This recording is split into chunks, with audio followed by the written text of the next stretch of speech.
ஸ்ரீ குருப்யோ நமஹ. தெய்வத்தின் குரல் 4ஆம் பகுதி 66வது தலைப்பு. எழுத்தில்லாத போதனை. இப்படி சொல்லிக் கொடுத்தது எழுத்தின் மூலம் இல்லை. எழுத்துக்கு முக்கியத்துவம் வந்தது ரொம்ப காலத்துக்கு பிற்பாடுதான். இப்போது பள்ளிக்கூடம் என்றவுடன் நினைக்கப்படுகிற பிளாக் போர்டு, சாக்பீஸ், ஸ்லேட், பல்பம், நோட்டு, பென்சில், பேனா என்கிற எதுவும், புஸ்தகம், சுவடி முதலான எதுவுமே இல்லாதது ஆதிகால ஸ்கூல்.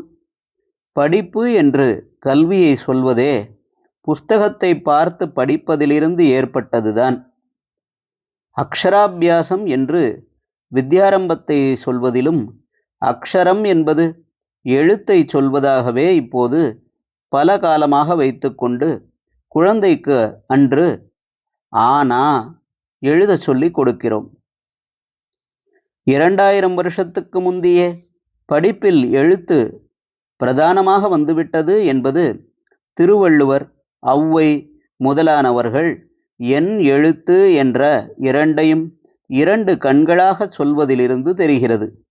ஆனால் நான் சொல்லும் மிக பழமையான வேத காலத்தில் ஆரம்பித்து அப்புறம் வெகுகாலம் வரையில் கூட எழுத்து, படிப்பது என்பது அதிகம் இல்லாமல்தான் விஸ்தாரமான வித்யாபியாசம் பூராவும் நடந்திருக்கிறது. என்ன செய்தார்கள் என்றால், வாய்மொழியாகவே சொல்லிக் கொடுத்து அதை மாணவன் காதால் கேட்டு மறுபடி வாயால் ஒப்பிக்கும்படி செய்தே பாடம் நடத்தினார்கள். வேத மந்திரங்களை எழுதி வைக்கக்கூடாது என்று பண்ணியிருந்தார்கள்.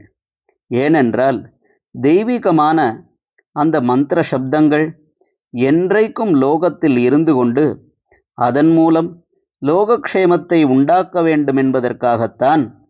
இதற்கும் எழுதி வைக்காமல் இருப்பதற்கும் என்ன சம்பந்தம்? லோகத்தில் மந்திர சப்தங்களை பரப்பிக் கொண்டிருக்கும்படியாக ஜனங்களில் ஒரு பிரிவை உறுதியாக ஏற்படுத்தி தர வேண்டுமானால் அதற்கு என்ன வழி? அவர்கள் எப்போது பார்த்தாலும் இதை சொல்லிக் கொண்டிருக்க பண்ணி, அப்படி பண்ணினால்தான் அவர்களுக்கு பிழைப்பு உண்டு, தட்சிணையோ மானியமோ கிடைக்கும் என்று வைத்து வேறே எந்த தொழிலுக்கும் அவர்கள் போகப்படாது என்று விதி செய்து விடுவதுதான். இதற்கு அவர்கள் வேதத்தை ஏதோ அவ்வப்போது புஸ்தகங்களில் பார்த்து படிப்பது என்று இருந்தால் சரிப்பட்டு வராது. வேதத்தில் வரும் அநேக சப்தங்களை எழுத்தில் கொண்டு வர முடியாது. அதன் ஏற்றல், இறக்கல், ஸ்வரங்களையும் எழுதி காட்ட முடியாது. ஏதாவது பங்க்சுவேஷன் மார்க் போடலாமே என்றால் அச்சுப்பிழை, எழுத்துப்பிழை மாதிரி ஏற்பட்டுவிட்டால் மந்திர ரூபம் மாறிப்போய் அதன் பலனே விபரீதமாகிவிட இடமுண்டு. இதெல்லாவற்றோடும் கூட ரொம்ப முக்கியமான காரணம், ஏதோ அவ்வப்போது படிப்பது என்பதாக ஒருத்தனுடைய மனசின் வெளி லெவலோடு மந்திரங்களை நிறுத்திவிட்டால் அவற்றின் பூர்ண பிரயோஜனம் உண்டாகவே உண்டாகாது. மந்திரங்கள் ஒருவனுடைய மனஸ் பூராவையும் வியாபித்து அவனுடைய உயிரிலேயே இறங்கி ஊறி இருக்க வேண்டும்.